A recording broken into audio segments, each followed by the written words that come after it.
brighten my day if you smile. Everyone looks so miserable, you see. Bring your head round to the camera. Chin up a little bit. There you are. Now you can practice smiling.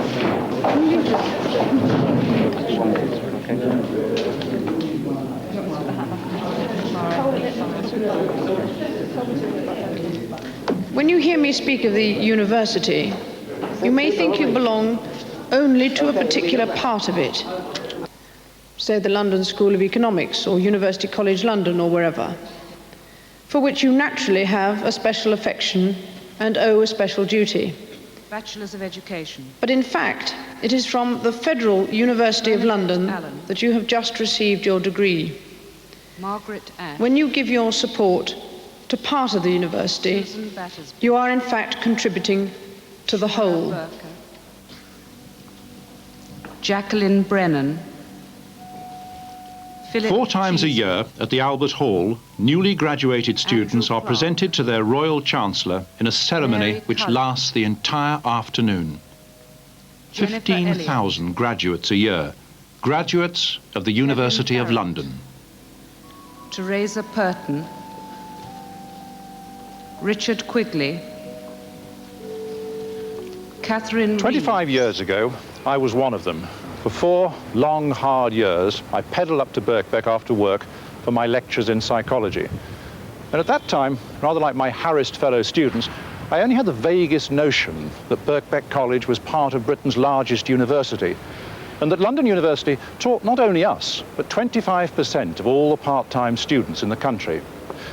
It's only now that universities are under threat, no longer taken for granted, that there seems something dangerous in that ignorance, in not knowing precisely what London University, or indeed any university, is all about.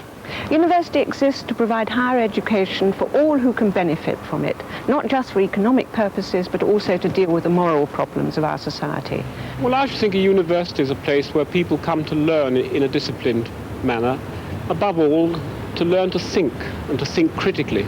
Well, a university is where you try and expand young people's minds by exposing them to the broadest possible sources of knowledge and a whole range of different ideas.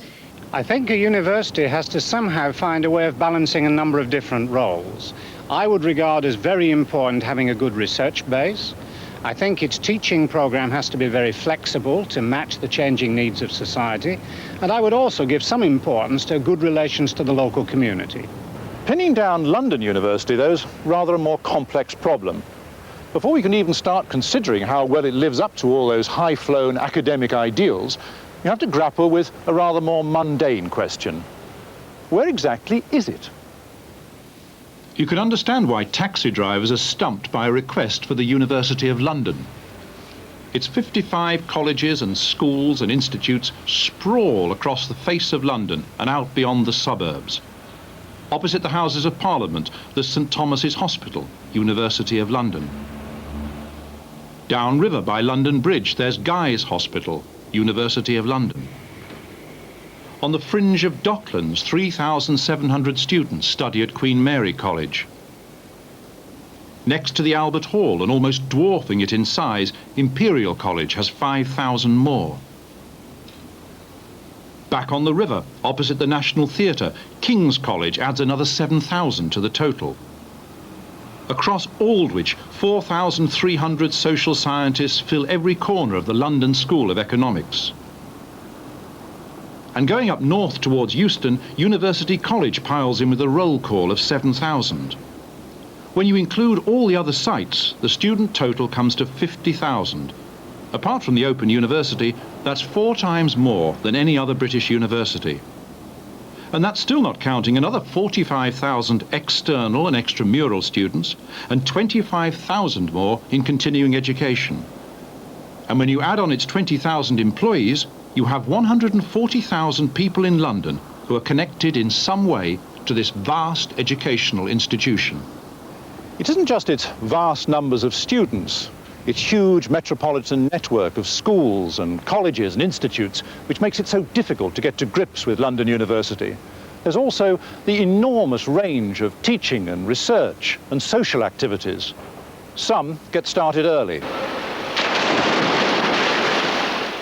At 8 o'clock in the morning at ULU, the University of London Student Union, the serious swimmers are already crawling up their lanes. And at precisely the same time at Guy's Hospital, the research team is sliding a patient into the nuclear magnetic resonance scanner and waiting for its analysis of their brain and heart condition. Among other things, this awesome machine can detect multiple sclerosis at an early stage, perhaps even bring a cure a little nearer.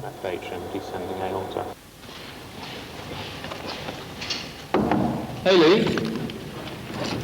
You coming to college? It's 20 to 9. I've got a lecture in 20 minutes. What's Kerensky? That book. In dozens of halls of residence, 11,000 undergraduates, 1 in 5 of the total, are gathering up their Pentels and Oxford pads.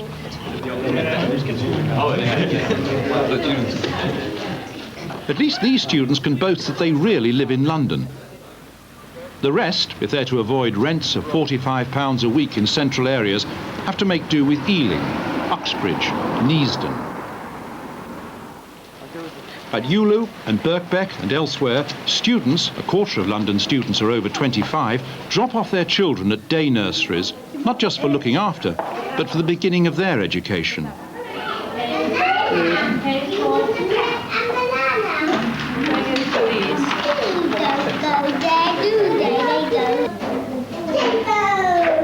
That's it, all over, and the top bit's there.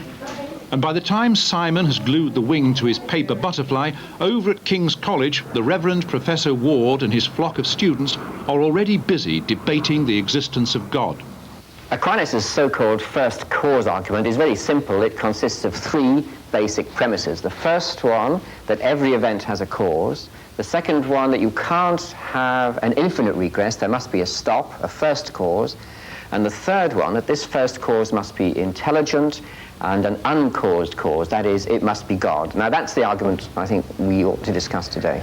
In response to your first idea that every event has a cause, surely particle physics has shown us that there are some particles that we can't actually explain as a cause the way they move or react. I don't think particle physics has actually shown that they haven't got a cause, but rather they've admitted that while they can't predict with precise accuracy where a particle will be, they can predict using probability where it's likely to be at a certain time. Because if there was no cause or effect, physics would be lost. You wouldn't be able to do physics. It's those very indeterminate particles which are even now being resolutely hunted by Dr. Peter Trent, research physicist from Birkbeck College. Pursued below the surface of London,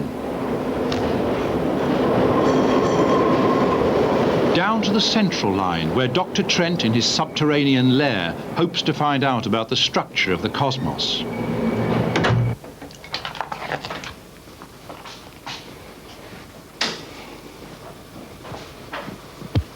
Yes, this experiment is designed really to look at the most penetrating particles in the cosmic radiation. The cosmic radiation itself fills interstellar and probably intergalactic space. Mostly it doesn't actually penetrate through to depths like this, but some of the secondaries that it produces do, and this is what we're looking at here. It may sound very remote and abstract, but it's of interest because the fundamental particles that we're all looking at, all particle physicists are looking at, are, such as the charm and beauty particles, ultimately end up in the type of muons that we see in this experiment down here.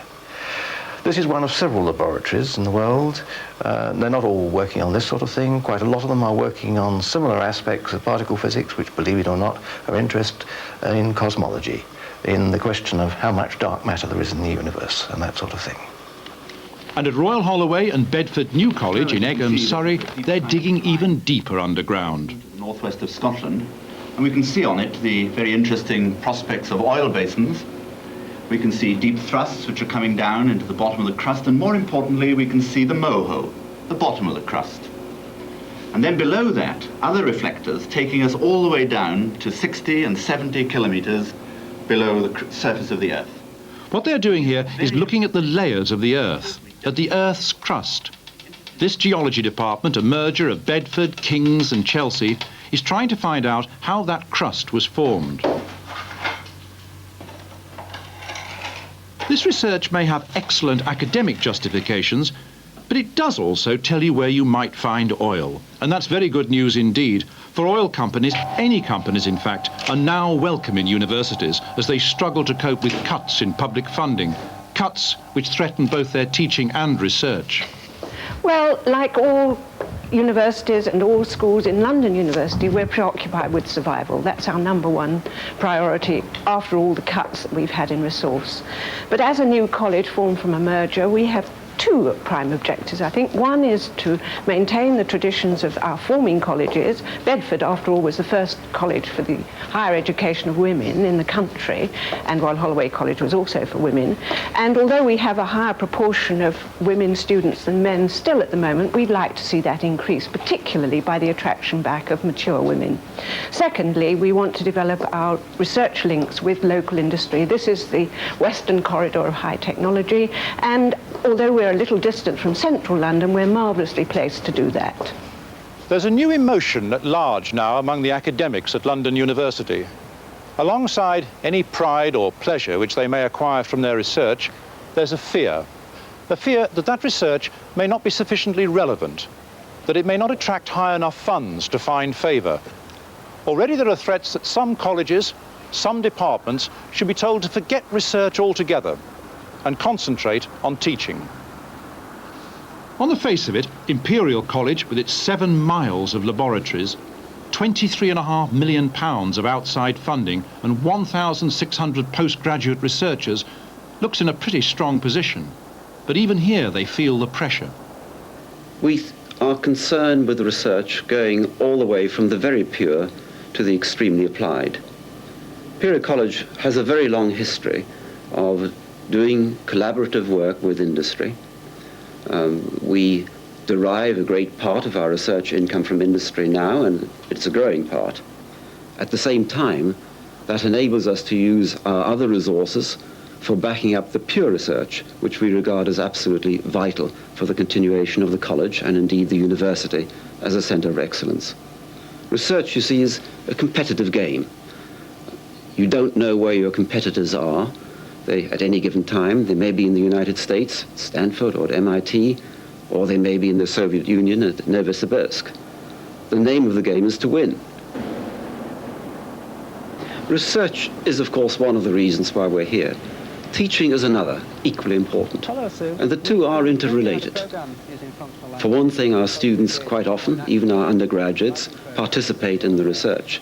But perhaps even more importantly, our lecturers, when they lecture to our undergraduate students, are at the same time engaged in frontline research.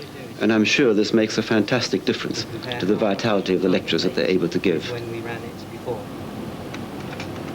And the monitor will count as each processor. This is Alice, a computer built by Imperial College in collaboration with ICL. It's part of a £15 million project to produce a 5th generation processing system. One which uses more than one processor to tackle a single computing problem, and also takes its instructions in everyday language. This other formidable computer turns students into industrial managers. P2 150 as well, please. Our main objective here is to give each of our students, first-year students and second-year students, the opportunity to start up, run, shut down, safely and effectively a large chemical plant in a large, effectively industrial environment like this. To the best of our knowledge, this is a unique installation in the UK and indeed in the world.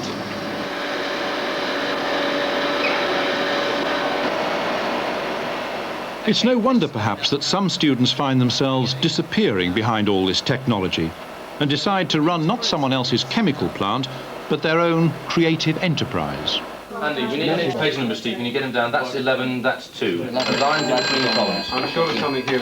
Right, it should be the cartoon. Mark brought it in about 10 minutes ago, but I've lost the bugger. Yes. That's just something there. Sonny, who is it?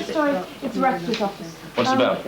It's about the lectures at 8:30. Can we do 300 words? That's fairly important. Yeah, that's fine. Okay, because Dave, we need that in about 10 minutes. Is everything okay? I'm no fan of the teaching standards at Imperial College as a whole and within my department. And I do feel that people who do well on the course really do well because they try very hard, because they work very hard, and they're not really always given the support they need throughout their 3 or 4 years. that leads to a few people doing what I did, going in a completely different direction halfway through, if you like, and channeling most of their efforts into sort of extra activities outside the curriculum, such as FELIX, which is a tremendous plus for Imperial College, I think, and other club activities. And taken as a whole, I have enjoyed my time at Imperial College. The degree, however, was the negative part of it, and what I did outside the timetabled lectures, etc., was very much more a plus. And if engineers are critical of course teaching, one wouldn't expect much less of sociologists, whose very discipline insists that they analyse all institutions, including the one which teaches them. But why are you doing sociology at LSE? Well, I don't think it's LSE that's important. I think it's sociology itself. It's not where you do it. Well, why sociology then? It's, it gave me a sort of insight into all sorts of questions. Things, the way people live, the way we all live, the way society functions. It just gave me a different viewpoint. It made me sort of stand outside myself and look at everything afresh, and I found that really exciting. But don't you think it's like limited? Because as you said, you discovered sociology probably through reading, etc., etc. So you're really on your own. But bring it into a lecture room, surely you're restricting your knowledge. I think that's because of the way it's been taught, not because of the subject itself. You can, of course, accept the institutions exactly as they are, and, as at King's, relish the access to them which your lecturers enjoy. I'm certainly enjoying the course very much, particularly at King's College, where we're right in the centre of London, virtually opposite the law courts, and the lecturers themselves are involved in a large number of the legal decisions of the day, I mean, the barristers and so on, and they can come in from the courts and lecture to us on the decision that may have been made that very morning. But at LSE they avoid any sense that all is right with that cosy legal world across the road by hammering home its peculiarities, its Britishness. What I want to look at today is the process of jury selection and the comparison between the English and the American system on challenge for cause, where the English system doesn't allow the lawyers to ask questions in order to establish bias or some reason why the person shouldn't be on the jury. And the American system allows elaborate questioning to get rid of those. This morning we're looking at legal problems associated with protection from torture. This protection is in every human rights treaty, in almost identical terms, and the way the right is structured, it's a fairly absolute one. Nonetheless, that doesn't mean there are no legal problems. And the first one I want to put to you is this. How do we know torture when we see it? What is torture? There are two possible concepts. One is an objective approach, that you define certain cases of treatment and say that's torture. And the other one is a more flexible approach, that you look at the effect it has on the victim. So it's different if you treat an 88-year-old lady or an 18-year-old man. So it really depends on duration of treatment and the effect on the victim. Can torture ever be justified? If a terrorist was captured who admitted he had planted a bomb that was going off in 15 minutes, to get that information from him, could torture ever be justified? Well, once you define something as torture, you open up the potential for abuse if you allow the state to determine when it's best to inflict severe pain on someone. So I think in that sense, you've got to bar states from derogating from torture. There are those who claim that seminars like that at the London School of Economics can only flourish because the LSE is protected by its position within London University. Like other schools and institutes, it can become a world leader because it can concentrate on one specialised area of knowledge, social science, and leave the rest of the university to deal with the other subjects. But that makes it all sound very planned. Was it really so well organised? What combination of accident, intention, compromise produced what has been called this shambling giant, this Byzantine monstrosity, this wonderful aggregation of institutions? Although much of the university is 19th century and looks it, its roots stretch back much earlier, right back to the medieval teaching of medicine at St. Bartholomew's in 1123. London University itself, now called University College, was set up in 1828 to teach such novel subjects as laboratory science, English and modern languages. Because it bravely refused to discriminate against Catholics, Jews and non-believers, it was dubbed the Synagogue of Satan. And today, the clothed skeleton of Jeremy Bentham, its founding spirit, still stands guard over that tradition of free thinking. Such was the outcry against the godless institution of Gower Street that a rival college, King's, was set up at the instigation of 3 archbishops and 7 bishops to uphold metropolitan Christian values. Similar outrage greeted the foundation of a college for actual workers, the London Mechanics Institute, later Birkbeck. Why educate the lower classes? They might become impatient, fantastic, even mutinous. By the end of the 19th century, London had become the leading university for science, and it had also seized the initiative in higher education for women. It was alone among other universities in its insistence that they be allowed to take degrees in all subjects and to study for them alongside male students. And no other university could match its cultural imperialism. All round the world, students were submitting to London curricula, taking London examinations. The bureaucratic structure which controls these and other major university activities is here in Senate House. It's here that representatives of the colleges come to plead for money, resist takeovers, and most of all in these straitened economic times, plan mergers. Of course, each college and school has had to manage its own affairs as far as it could, but the whole thing has been supervised at the federal level by what we call the Joint Planning Committee of the Court and the Senate. I should explain that the Court is the supreme body of the university so far as resources are concerned, and the Senate is the supreme body as far as academic matters are concerned, and you have to put the two together. So we have a Joint Planning Committee, which I, as Vice-Chancellor, chair, and that has supervised and brought about the whole of the restructuring programme, and indeed supervises almost all issues of any degree of importance for the federal university as a whole. For years now, the men around these tables have been arguing for and against this or that merger, the advantages of huge science complexes, the need to preserve small humanities departments, the logic of bringing together parallel schools of medicine. The United Medical and Dental School of Guy's and St Thomas's was formed in 1982 and represents the formation of a powerful new medical institution, a single faculty school, a school where we hope by our union to have synergy between the previous component parts, and a school we hope able to compete successfully with other institutions in the world such as the Johns Hopkins or Harvard. Remember, we saw it there before. Trace it down the forearm, and here it divides into 2 and gives this branch here, which is the anterior interosseous nerve. We can trace it down the forearm to the wrist. And here, it's not only the staff who are aware of the history of their institution, some of the patients have helped to make it. Who was born here at Guy's in 1899, weren't you? 1899, and so were many of her family. And she came in very breathless, and with a diagnosis, we think, of bronchial asthma, and she's now very much better. So we're about to let her go home. But while we're here, shall we look at her hands, because they illustrate another... And while the patients here try to live up to the attention of 5 medical experts, next door, in this massive teaching hospital, 20 mouths open themselves to the probes of a class of apprentice dentists.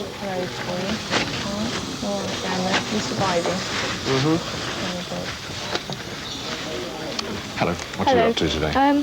It's a patient who has a post-crown that's fractured fairly recently. He had it fitted when he was 12, and it's been... But although it may be perfectly rational to combine the resources of 2 medical schools, how do you handle matters when you're dealing not with schools, but with what they call here the Senate Institutes, places which specialise in just one area? Latin American studies or classical studies, or as here at the Courtauld, the history of art. How it's been done. So we need to place the X-radiograph film on top of the Virgin's face and then align it so that it's directly over the tube. You can see the lines to left and right. That looks about right. Now we can see on this X-radiograph just how tightly controlled the painting of the Virgin's face is. It's built up thinly in lead white, but very contained. And then if we come across to Manet's bar at the Folies Bergère, a totally different sort of painting, worked out on the canvas as the artist is going along. And then there are quite interesting changes to the position of the hand and the forearm, originally crossed in this way, but they end up being much more frontal and confronting the viewer. Nowhere else in the country can students study the delicate art of restoration and at the same time research the exact painting techniques of particular periods.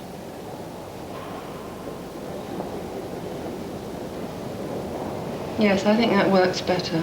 A darker, slightly greyer base coat.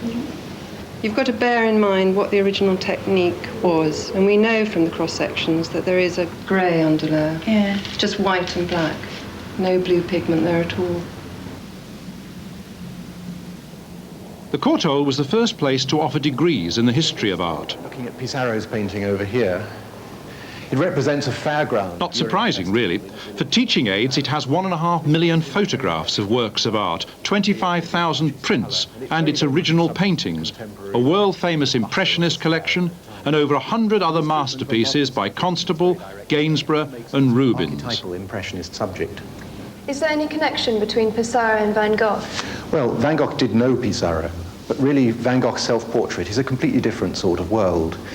It's the sort of picture that shows the fruits of his imagination behind him, behind his bandaged ear. And while the 300 postgraduates at the Courtauld are studying artistic technique, another group of London University students are getting back to nature. This is now very scarce in Britain because it's no longer profitable to manage it. No matter how long the discussion lasts at Senate House, it's difficult to see how they could dream up a merger for those other parts of London University which simply have to stay precisely where they are. A management regime to burn it and then graze it, and got it back from rank grass down to a nice species-rich sward.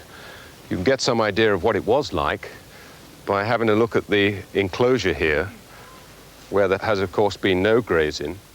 And you can see there are very many fewer wildflowers in here, where it hasn't been grazed, compared with out here, where we have grazed. One of the things that was particularly encouraging when we started the management was that a lot of the downland plants, particularly the orchids, like this fragrant orchid here. This is also London University. Y College, 400 hectares of land in Kent, just 60 miles from London. It looks traditional, even Arcadian, but has strong practical links to the present problems of the Third World. This year there are students here from 54 separate countries, from Argentina to Zambia. This group is learning how to use nature instead of chemicals to control pests, setting bugs to catch bugs. 10 small install. Right. We have here a major research effort into biological pest control, which hopefully will be of use to people all over the world. We're particularly interested in mealybugs, which are important pests here in glass houses and also are important tropical field pests. For instance, the cassava mealybug has a major biocontrol project in progress at the moment, and we have students from all over the world working here at Y on this project. There's one particularly important overseas visitor at Y this term. We've brought the sheep together here this morning so that we can refer to something that we spoke about in lectures. This is the importation by us from New Zealand of a ram who carries a gene for very high litter size in sheep. You can see him just in front of me in the middle of the pack. He's the one with horns. He's got a lot of wool, quite a big frame sheep, but he has very little meat on him. The point of this research project is to increase the number of lambs per sheep, a project which its tutors are anxious to stress will raise efficiency in industry, the Romney sheep industry. It's what we call homozygous.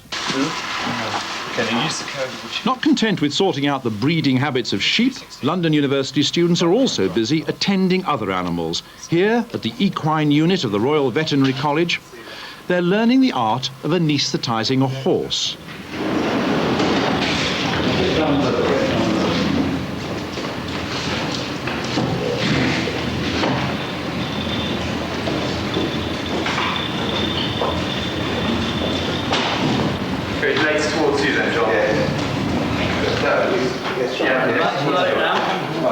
Push him over towards you. In this case, so that its eye may be relieved of a splinter.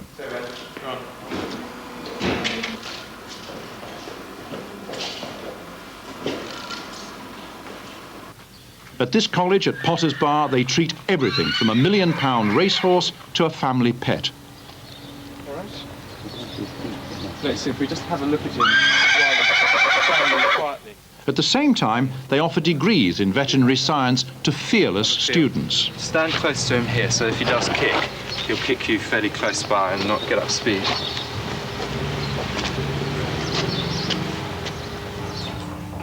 As long as your research is as specialised as at Y and Potter's Bar, then you're probably safe from interference, from threat of merger. But in other areas, it's difficult to resist official pressure to get together. Here at University College, for example, they're studying human gene coding.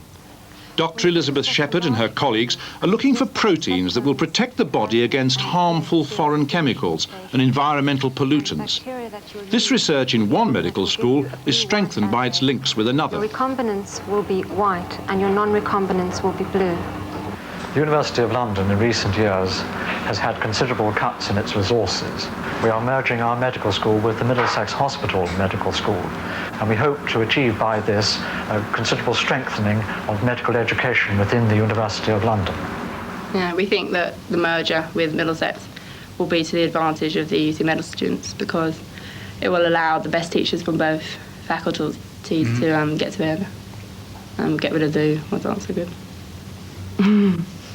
In this atmosphere of combination and recombinance, you can understand why London University Students' Union has changed the name of its bar from quirks to mergers.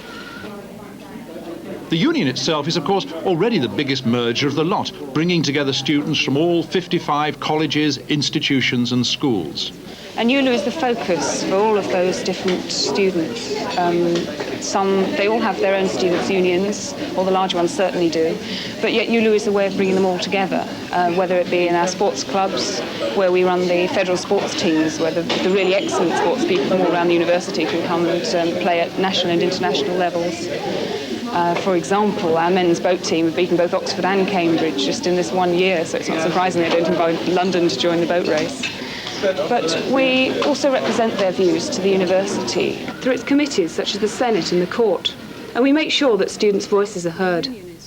That's been my job as president this year. It's a job I've enjoyed, and I think we've got a lot out of it. Average. Despite that fact, well over half of the inquiries at its central office last year were from students of other universities, not our own, and we bore the cost of that. And I think that's something that the University Grants Committee must have made crystal clear to them next time they query our extra central expenditure. Well, that's a very convincing argument indeed. Chairman, I do hope that the UGC will be pressed on this matter at their next meeting. Well, I think that Miss Cannon is quite right, that it's the court's job continually to remind the UGC of London's unique position and the national burdens that it carries. The story of the rationalisation of London University in the last decade might make a fine PhD project for one of these LSE social scientists. He would have to include some paragraphs on the institutions nobody wanted, a chapter on the damage done to staff and student morale, a whole section on how new enlarged institutions began to develop thoughts of UDI. Some of the tensions, anxieties and aspirations aroused by the process even show through some of the careful official pronouncements on the subject. Well, the University of London is, of course, the great liberal invention of the 19th century, and it's remained in that role in the university system ever since. Well, I'm very proud to be part of London University. I think that the collective resources of the schools provides a wonderful education for our students with a lot of options and opportunities. Also very important in terms of research collaboration, both in using expensive equipment and actual collaboration of scientists. A consequence of these various mergers is that large colleges are being created within the university, and inevitably these will expect and demand a far greater degree of autonomy than they have had in the past. We think that Senate House finds more or less the right balance between running what has to be run, but leaving us to get on with really the main part of our enterprise.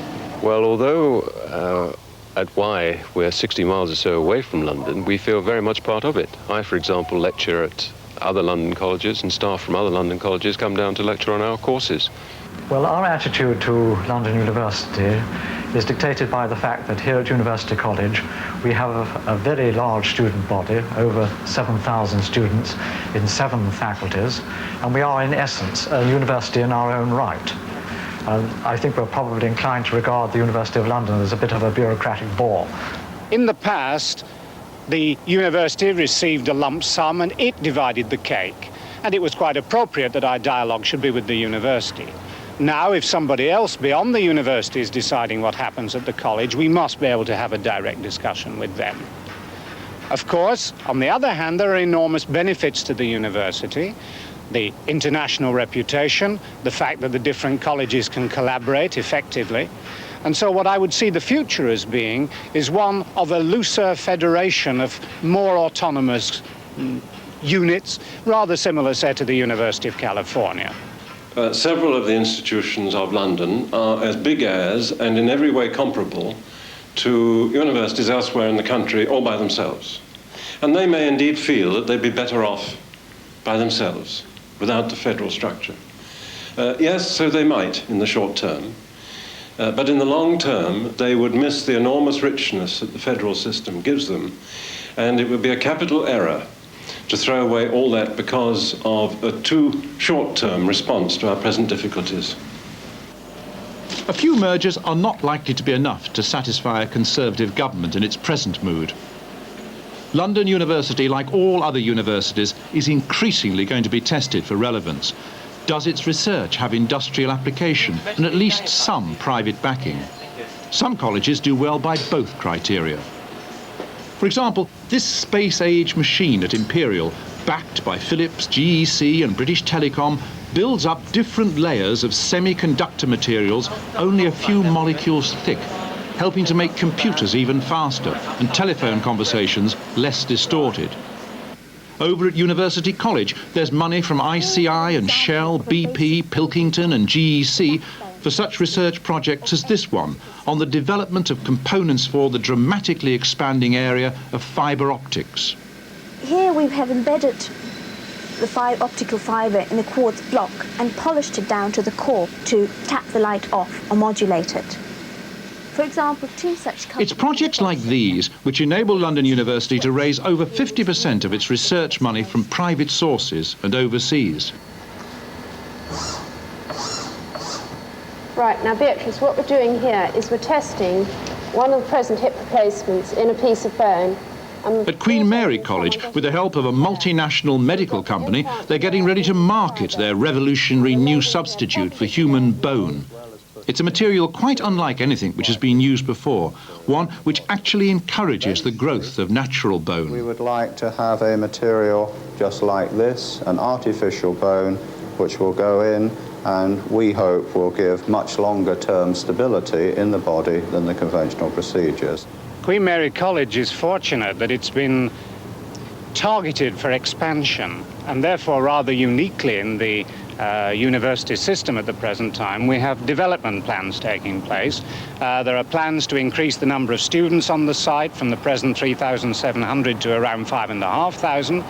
That implies building new buildings. We've got the new library building going on over there. We have plans for a new medical building. We have funds now for a new building in information technology, for a new set of student housing on the canal bank there, and we have plans for a new commercial catering building on the Mile End Road. The expansive mood at this college also informs other areas of research. Well, this is a laboratory of the astrophysics group at Queen Mary College. Our main interest is in infrared astronomy, which is a comparatively new branch of astronomy.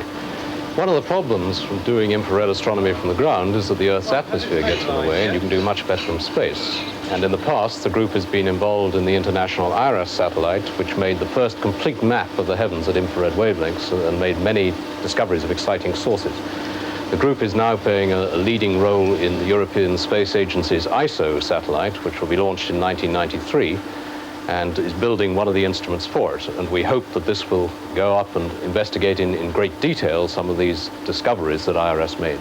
There was a time when decisions about how much weight should be given to astrophysics or to fibre optics could be taken by men in suits at Senate House. Times when the University Grants Committee more or less handed over a fat cheque made out to the University of London and said, get on with it. But now the UGC and the government which speaks through it are more directive, more concerned to get value for money, more vocational degrees, more research relevance. None of those namby-pamby ideals about university being an education for life as existing for the cultivation of the mind. And as the UGC becomes less and less staffed by academics, and as the universities lose more and more control, so the pressure mounts on those subjects which can't be weighed in material scales. How, for example, do you measure the value of a course on no drama at Royal Holloway and Bedford New College? No drama shows truth through sharp images. It is the first theatre to use the memory as a dramatic device. Even after death, the memory lives on. Abandoned mistresses appear as ghosts, continuing to play the games of pretense they were forced to play in life. And the game becomes the focal image through which the whole subtext is made clear. So if we apply this idea to Madame Butterfly, which is also a story about being abandoned, the truth of her predicament can be shown from first to last through a game of pretense. Cat's Cradle, a favorite pastime for young girls. Perhaps some of you have played it, only Butterfly plays it for real. In these rationalizing days, drama needs to be strong to survive. Here, it is very strong indeed.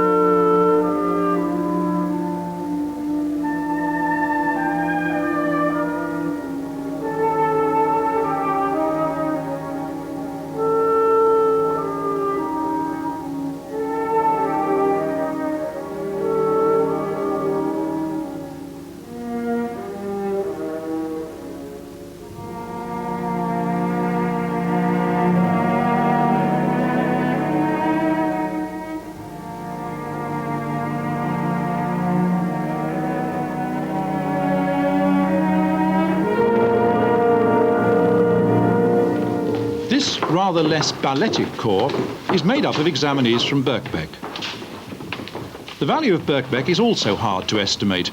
No one quite knows how to weigh the merits of a college which allows students to study for degrees in the evening. Students who are often considerably older than their tutors. War and partition in India.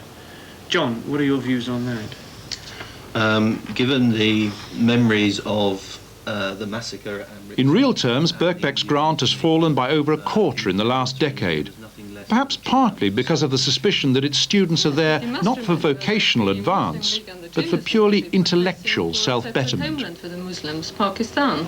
Nobody can come here without really growing. It's a place of growth, of change. It's a place of testing, of proving yourself if you can survive the course. And not everybody manages to, but if you can, you come out a stronger person. Being a Birkbeck student or finishing a Birkbeck degree means to me that I can go back to my job much more confident than I was before. And I think if you can do a part-time degree for 4 years and hold down a job, which is what most people who come to Birkbeck do, then you do get the feeling that you can probably tackle an awful lot of other things. And so it's given me a lot more confidence to take on all kinds of things that perhaps I wouldn't have dreamt of taking on at the beginning of my 4 years at Birkbeck. Neither has London University's other great pioneering venture escaped the attention of the cost-benefit analysts. Its extramural department, with 850 courses and 19,000 students, has been asked to save £40,000 a year over the next 10 years. These students, studying for a diploma in archaeology, must now pay 40% of the costs of their course. Soon, it'll be even more. These students, although they're rediscovering the past here in Bermondsey, are in fact typical of the future. They've used a diploma in extramural studies as a gateway to studying at degree levels. More and more of us, more and more adult people want to do that. But we don't only want access to knowledge and scholarship in that academic form. We also want it in a form that's useful to us in our daily lives, in our work, in our careers. Hence the growing importance of this domain known as continuing education. Through that, London University, other universities will become more extrovert institutions, valued by society, perhaps more valuable to society. I left school with only a few O-levels, and I went from job to job, really not getting very far. So I drifted into a secretarial course, and I was a secretary for about 10 years or so.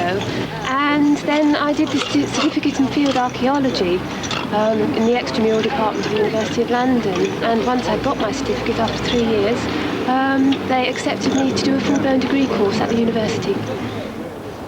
Even though it's still fresh from its 150th anniversary celebrations, perhaps we should refrain from putting out too many more flags for the University of London, for its historic role in separating university degrees from religion, its championing of women's education, its present-day diversity of courses and excellence of research.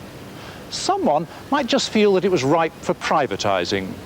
There is, after all, an historical precedent. In 1826, 10 years before the government came to the aid of the infant project, 1,500 shares, costing £100 each, in a proposed new University of London, were, with great to-do, offered for sale in the city.